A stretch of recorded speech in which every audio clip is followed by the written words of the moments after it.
Hello friends, how are you? Fine. Okay.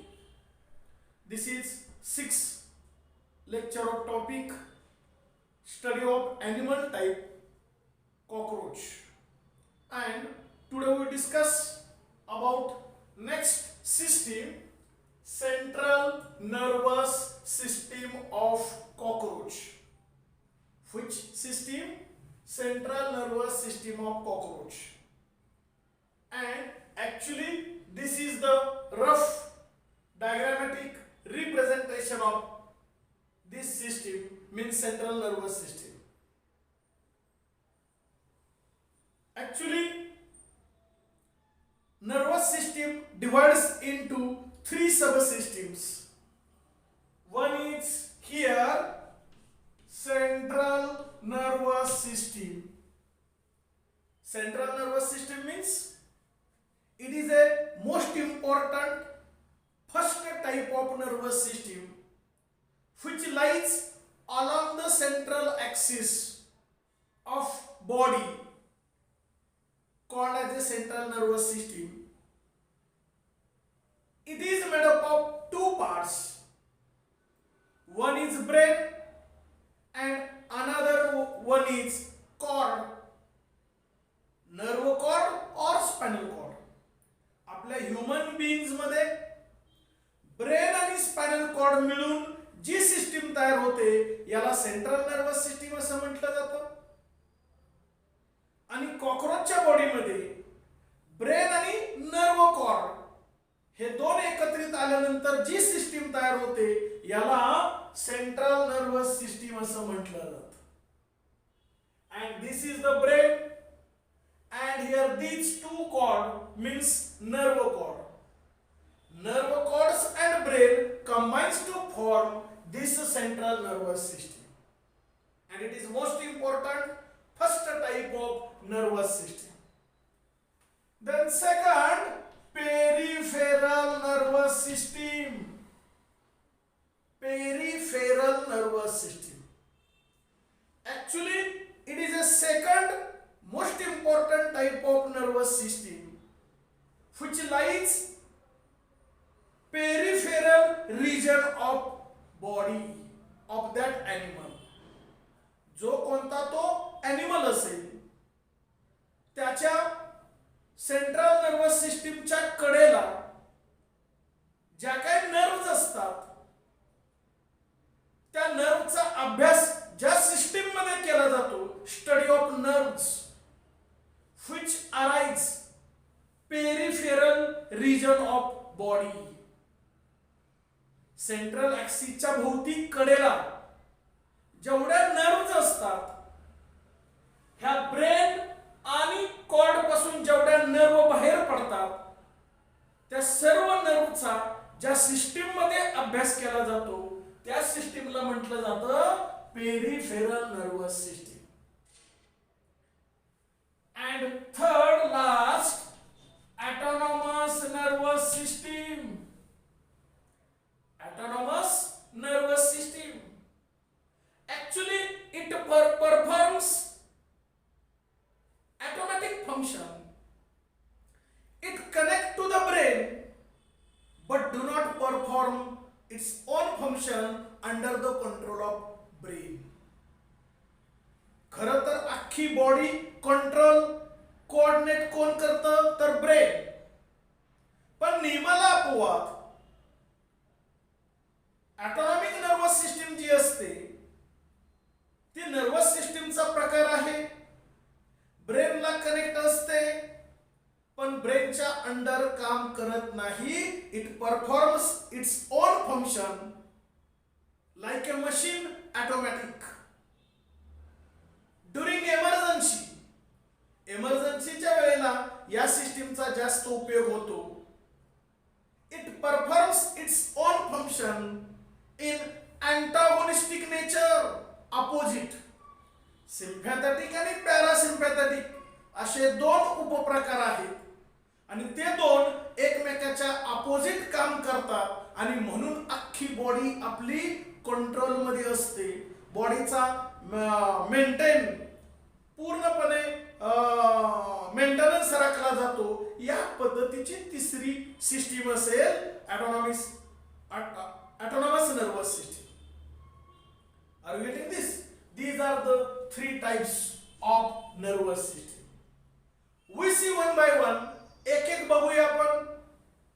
First about central nervous system, and this is the diagrammatic representation of central nervous system. First we focus on labels. Labels फार महत्वाचे आहेत. इथं हे जे वरचे दोन lobe दाखवलेले आहेत, असे हे दोन lobe. Here this one and this one lobe. Actually it is called as a brain of cockroach. हा खरा कॉकरोचचा ब्रेन आहे. त्याला दुसरं नाव काय? Supra oesophageal गॅंग्लियॉन.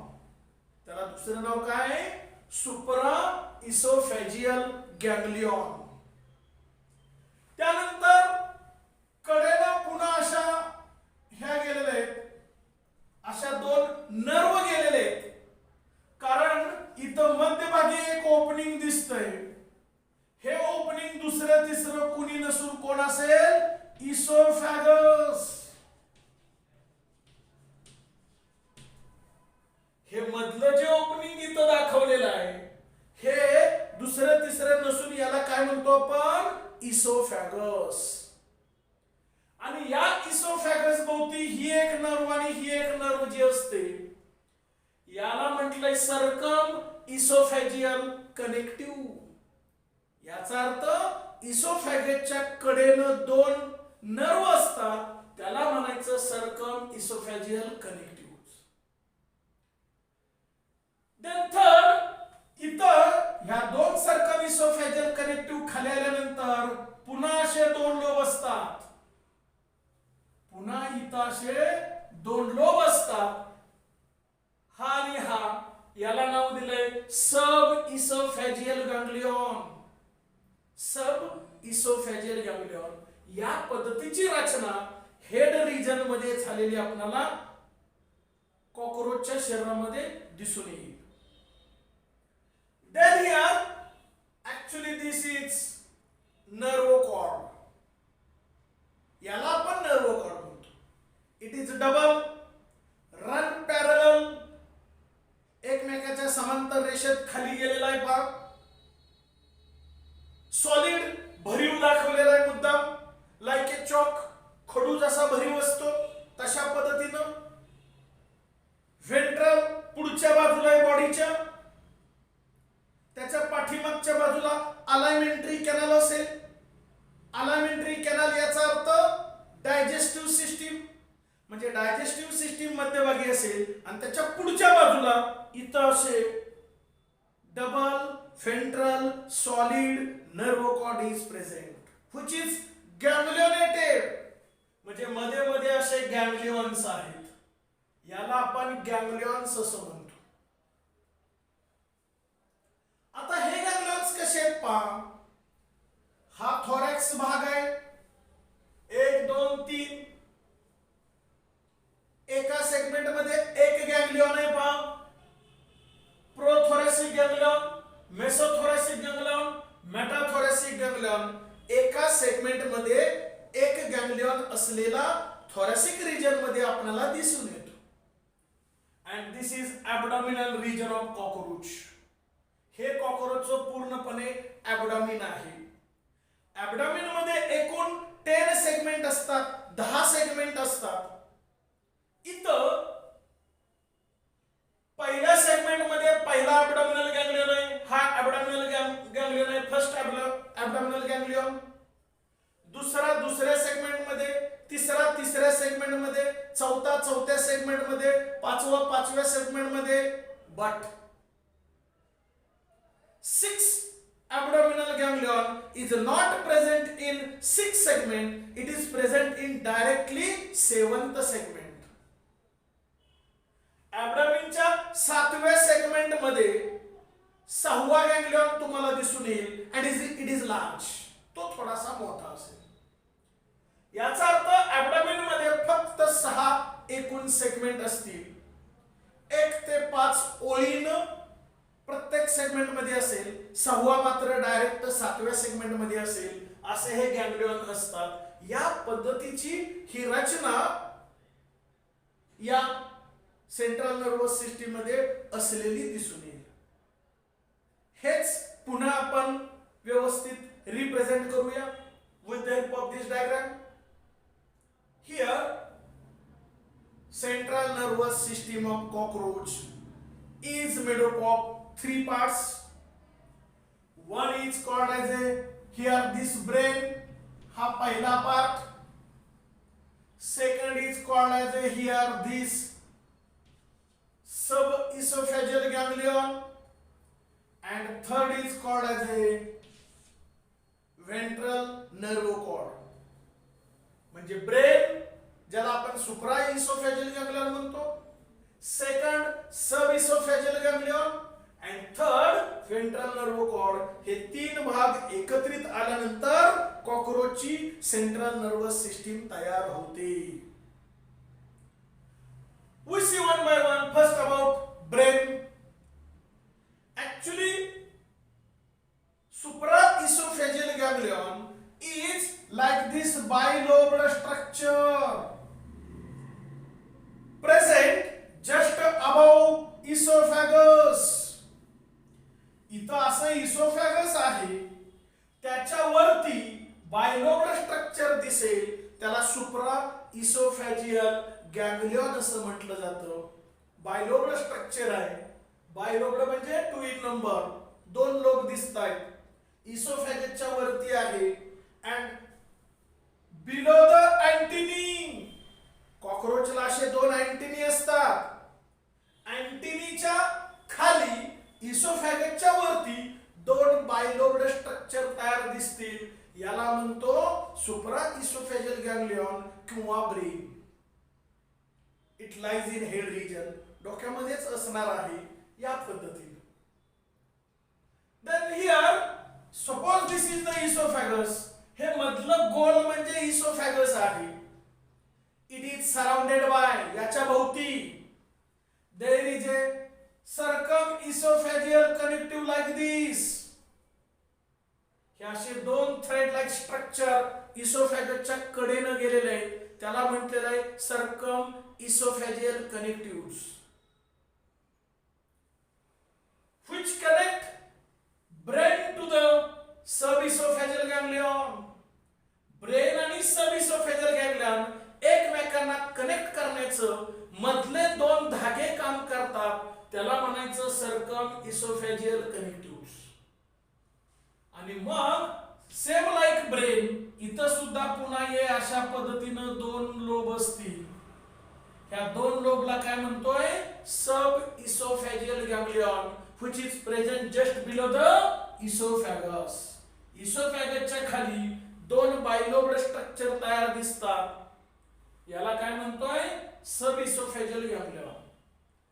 बोथ सुप्राइसोफेजियल आणि सबइसोफेजियल गॅंग्लियन is made up of 3 cerebrum. Proto, deuto, trito. Proto, deuto, trito cerebrum. ह्या 3 गॅंग्लियन्सनी हा सुप्रा म्हणजे ब्रेन आणि हा सब दोन्ही सुद्धा बनलेले आपल्याला दिसून येतील. या पद्धतीचं ही पूर्णपणे एक नर्व रिंग तयार होईल. रिंग सारखं दिसतं, नर्व रिंग तयार होईल. या पद्धतीची ही सेंट्रल नर्वस सिस्टीम या ठिकाणी हेड रिजन मध्ये असलेली दिसून येईल. and then here this sub esophageal ganglion continue into like this thread like structure here. हे असं धाग्यासारखं सॉलिड भरीव व्हेंट्रल पुढच्या बाजूला, डबल मीन्स पेअर्ड, गॅंग्लियोनेटेड मध्ये मध्ये गॅंग्लियॉन्स आहेत. अशा पद्धतीचा ventral double solid ganglionated nerve cord असतो. आणि साहजिकच here thoracic ganglion are large in size. छातीच्या कॅव्हिटी मधले थोरॅसिक कॅव्हिटी मधले 1 2 3 हे तिन्ही गॅंग्लियन मोठे असतात. पहिल्या सेगमेंट मध्ये असेल, दुसऱ्या सेगमेंट मध्ये असेल, तिसऱ्या सेगमेंट मध्ये असेल. पहिल्याचं नाव आहे प्रोथोरॅसिक गॅंग्लियॉन, दुसऱ्याचं नाव आहे मेसोथोरॅसिक गॅंग्लियॉन, तिसऱ्याचं नाव आहे मेटाथोरॅसिक गॅंग्लियॉन. आणि मगाशी म्हटल्याप्रमाणे इथून हे ॲबडॉमिनल रिजन आहे. ॲबडॉमिन मध्ये खरोखर किती सेगमेंट असतात? 10 सेगमेंट असतात. पण इथं गॅंग्लियॉन्स किती आहेत? फक्त 6 आहेत. पहिल्या सेगमेंट मध्ये पहिला गॅंग्लियॉन असेल, दुसरा असेल, तिसरा असेल, चौथ्या असेल, पाचव्या ठिकाणी असेल. But 6 abdominal ganglion is not present in 6 segment. It is present directly into 7th segment and it is somewhat large as compared to other abdominal ganglion. या पद्धतीची ही सेंट्रल नर्वस सिस्टीम कॉकरोचच्या शरीरामध्ये असलेली दिसून येईल. एवढं बेसिकली तुम्हाला त्या ठिकाणी माहिती असणं अपेक्षित आहे किंवा उत्तर पत्रिकेमध्ये ही डायग्राम आणि आता मी जे बोललो ते पुटअप करता आलं पाहिजे. Is it clear? Then here second system, peripheral nervous system. Peripheral nervous system means here it is a second type of nervous system. It is also most important type of nervous system. Here in this system only study of nerves takes place. इथं फक्त नर्वचा अभ्यास केला जातो. मग कोणत्या नर्वचा अभ्यास केला जाईल? Those nerves which arise from here supra and subesophageal ganglion. ह्या सुप्रा किंवा सबइसोफेजियल गॅंग्लियॉन पासून ज्या काही अशा नर्व बाहेर पडतात त्या नर्वचा अभ्यास केला जाईल. as well as all these ganglions. हे जे काही गॅंग्लियॉन्स आहेत त्याच्यापासून या ज्या काही नर्व बाहेर पडलेला आहे ह्या सर्व नर्वचा डिटेल अभ्यास केला जातो. त्या सिस्टीमला पेरिफेरल नर्वस सिस्टीम असं म्हटलं जातं. Here from this brain means supraesophageal ganglion some nerves are arise and it goes to here antennae ला ती नर्व जाईल. labrum ला जाईल. eyes डोळ्याला नर्व जाईल. म्हणजे antennae, eyes and labrum याला त्या नर्व जातील. सबइसोफेजियल गॅंग्लियॉन पासून ज्या नर्व बाहेर पडतात त्या नर्व्स कुठे जातील? मॅन्डिबल, मॅक्झिली अँड लॅबियम. राहिलेल्या हेड रिजन मध्ये जे पार्ट आहेत त्याला नर्व जातील.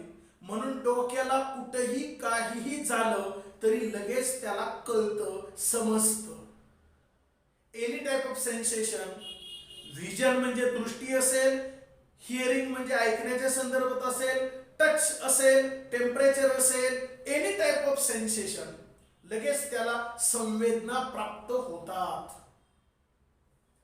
देन रिमेनिंग गॅंग्लियॉन हा प्रो मेसो आणि मेटा असेल किंवा ॲबडॉमिनल गॅंग्लियॉन असेल. इथं काय होतं? ह्या प्रो मेसो आणि मेटा पासून ज्या नर्व बाहेर पडतात it goes towards the wings. पंखाला त्या नर्व जातात. It goes toward the legs. Thoracic region मध्ये जे पाय असतात कॉकरोचला पायांना नर्व जातात, विंग्सला नर्व जातात आणि थोरॅसिक कॅव्हिटी मध्ये जे थोरॅसिक ऑर्गन्स आहेत, अवयव असतात छातीच्या पोकळीमध्ये, त्या अवयवांना त्या नर्व जातात. आणि म्हणून छातीमध्ये कुठेही काय झालं, पंखांच्या संवेदना असतील, पायाच्या संवेदना असतील, त्या सर्वची सर्व कॉकरोचला कळतात बिकॉज ऑफ नर्व्स. आणि शेवटी ॲबडॉमिनल गॅंग्लियॉन्स नर्व. ॲबडॉमिनल मध्ये जेवढे गॅंग्लियॉन्स आहेत त्या सगळ्या गॅंग्लियॉन्स पासून अशा नर्व बाहेर पडतात. साहजिकच पहिल्या सेगमेंट मध्ये जे काय अवयव असतील ते पहिल्या गॅंग्लियॉनच्या नर्व त्या ठिकाणी जातील, दुसऱ्यामध्ये जातील, सेम 5व्या पर्यंत तसंच असेल. त्या सेगमेंट मध्ये आत जे अवयव असतील त्यांना त्या नर्व जातील, पण इथं सातवा जो गॅंगलियॉन आहे त्याच्यापासून ज्या नर्व बाहेर पडतात त्या 6व्या सेगमेंट मध्ये असणारे जे काही अवयव असतील, त्यानंतर 7व्या 8व्या 9व्या 10व्या पर्यंत जेवढे काही अवयव असतील त्यांना एकट्यापासून नर्व जातात आणि म्हणून अख्ख्या बॉडीला कुठेही काहीही कसलीही संवेदना लागली तर लगेच कॉकरोचला समजते it is because of nerves which arise from brain and nerve cord. That system is called as a peripheral nervous system. And last year, autonomous nervous system,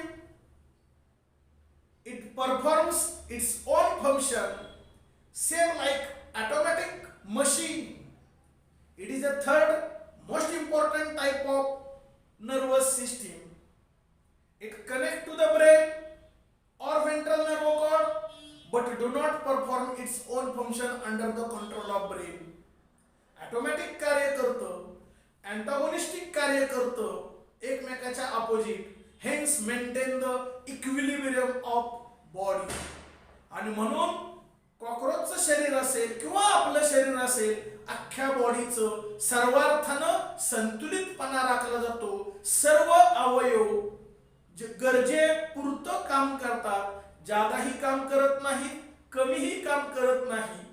he system कॉकरोचच्या बॉडीमध्ये गॅंगलियॉनच्या रिलेटेड असेल, हे जे गॅंगलियॉन्स आहेत त्या रिलेटेड असेल आणि बॉडीचा equilibrium किंवा मेंटेनन्स राखण्याचं कार्य ऑटोनॉमिक नर्वस सिस्टीम करते. या पद्धतीची ही सिस्टीम या ठिकाणी असेल. I hope you understand about nervous system of cockroach.